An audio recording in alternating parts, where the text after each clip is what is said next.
السلام علیکم۔ سورہ نمل کا یہ وظیفہ ہے، قرآن مجید جلد یاد ہو۔ جو بچے حفظ کرتے ہیں یا کوئی صورت یاد کرنا چاہتے ہیں تو یہ قرآن کا پڑھے۔ اگر میں آپ کو پڑھ کے بتا دیتی ہوں، اگر کوئی شخص بے استاد قرآن شریف حفظ کرنا چاہے یا بھولے ہوئے قرآن شریف کو یاد کرنا چاہے تو ہر روز جب تک قرآن شریف یاد نہ ہو 1000 مرتبہ اس آیت شریف کو پڑھا کرے، مگر 11 مرتبہ اول آخر پہلے درود شریف پڑھا کرے، کیونکہ درود سے ہر دعا قبول ہوتی ہے۔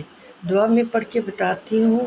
یہ سورہ نمل کی آیت ہے۔ اعوذ باللہ من الشیطان الرجیم، بسم اللہ الرحمن الرحیم، وَإِنَّكَ لَتُلْقِي الْقُرْآنَ مِن لَدُنْ حَکِیمٍ علیم۔ انشاءاللہ بہت جلد قرآن شریف یاد ہو جائے گا۔ جو درود یاد ہو پڑھ سکتے ہیں۔ میں تو کہتی ہوں درود ابراہیم پڑھیں، نہیں آتا تو صلی اللہ علیہ وآلہ وسلم بھی پڑھ سکتے ہیں، مگر مجھے اپنی دعا میں بہت زیادہ یاد رکھیے گا، اور اللہ پاک آپ کی مدد فرمائے قرآن حفظ کرنے میں۔